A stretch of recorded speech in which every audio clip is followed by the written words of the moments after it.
In this video, I'm going to show you how to replace the rear ABS sensor on this Dodge Grand Caravan. Let's get started. With a 19mm socket, remove all 5 of your lug nuts and then remove the wheel.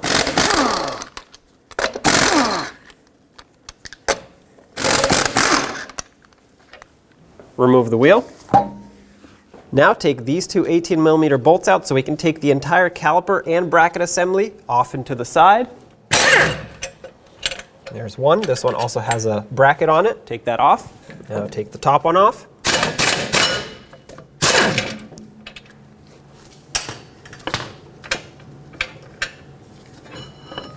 Set the caliper over here. I'm going to use a bungee cord to tie it to the spring just so it doesn't pull on the brake hose and doesn't put any pressure on anything else.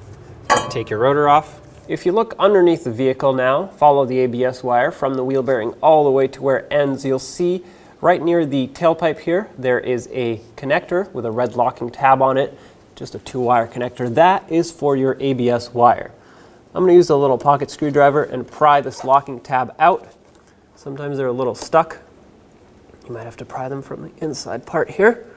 Just push it straight out. Without doing this, you cannot press on the tab to unlock the connector. Now, with the red locking tab removed, you can remove this. Let's unclip it off the brake line here. There we go. Pull it down. My shield is broken here. Typically, you would have to pull it through. I can just pull it out this way.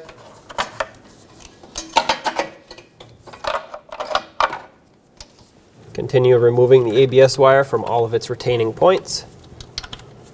Need a trim tool for that one. There we go. Over here. Continue removing it.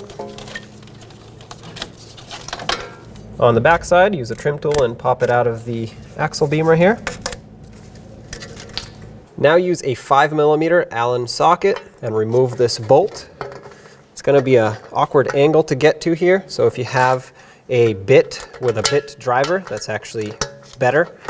For me, I only have a socket, so I'm going to have to use that. There we go. Once I break it free, I'm just going to use the socket, spin it off by hand. It's a very tough spot to get to. There's the bolt. Now you should be able to pull the ABS sensor out. If for some reason it's stuck at this point, you could stick a screwdriver right down there, like this. Gently pry out as you twist it with a pair of pliers. That should do the trick. Take it out, pull it through the backing plate. Here's your ABS sensor.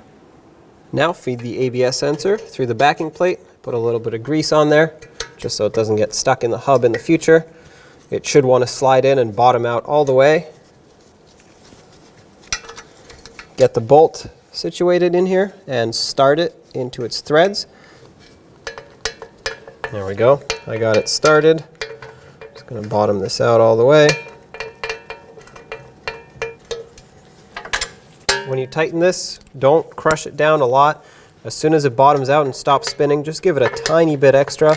It's a very small bolt, so right now it's bottomed out. Just a tiny bit extra. You don't want to break it or strip out the head on it. Resecure the ABS wire onto the axle beam where the wheel bearing sits. When you run the ABS wire, make sure you loop it underneath the parking brake cable on the caliper, and then just follow all these grommets along. This one doesn't reach yet just because the brake hose is all the way over there, so I'm going to skip that one and I'll come back to it at the end. I'm going to secure it over here and then over here, and then it runs back down. Gets secured right on this retainer for the brake line, and then up and into the connector area.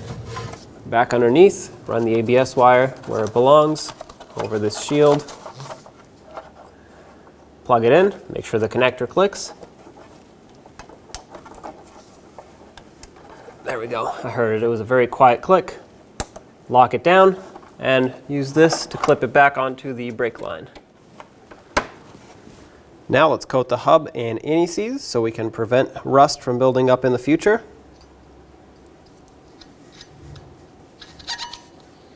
If you are reusing your old rotor, make sure you clean in here where it mounts onto the hub so that it can sit flat. If it has rust buildup here, well, it's not going to sit flat and you're going to have weird braking issues.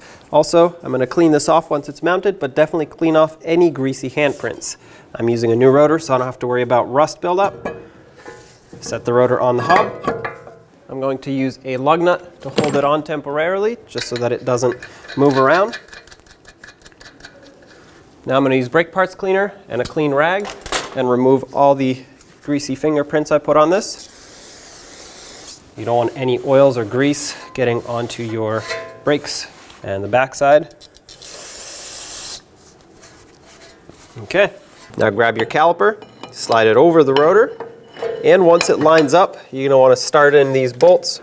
Start in the bolt by hand so that it threads on smoothly.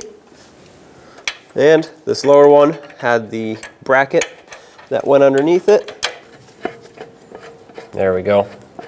Let's snug them both up, and the torque for both of these is 74 foot-pounds.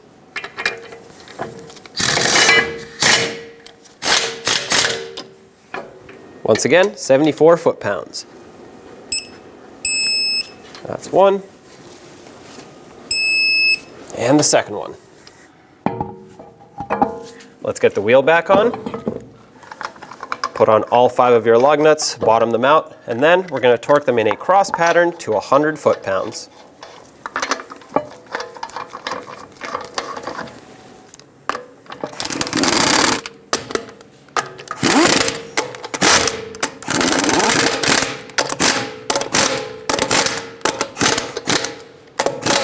Once again, 100 foot-pounds in a cross pattern.